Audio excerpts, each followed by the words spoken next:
So the fallacy of composition is the often invalid inference from the parts of something to the whole of something. So for example, sheets of paper are thin and the book is made of sheets of paper, therefore the book is thin.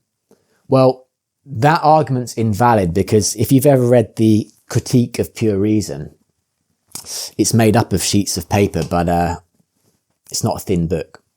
So the point is that just because all the parts of something have a certain property, it doesn't follow that the whole, the entirety, has this property as well.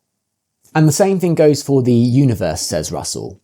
Just because everything within the universe has a cause or an explanation, it doesn't follow that the universe itself has a cause or an explanation. No, it doesn't need to be its own cause. What I'm saying is that the concept of cause is not applicable to the total. I can illustrate what seems to me to be your fallacy.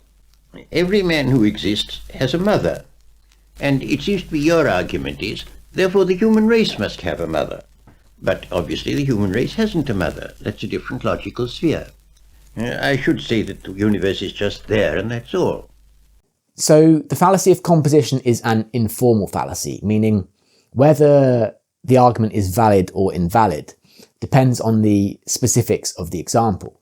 So sometimes it is valid to reason from the parts of something to the whole. So for example, if every part of the book is made of paper, then it follows that the book itself is made of paper. It's not possible that all the parts of the book could be paper and the book itself could be made of metal, let's say. And Copleston makes a similar point in response to Russell. So, now secondly, the world is simply the real or imagined totality or aggregate of individual objects, none of which contain in themselves alone the reason of their existence. There isn't any world distinct from the objects which form it, any more than the human race is something apart from the members.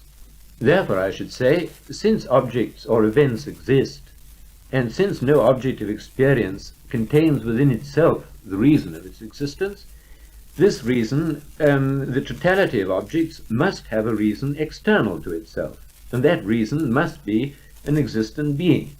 Everything within the universe exists contingently, and the universe is nothing more than the sum of these things that exist.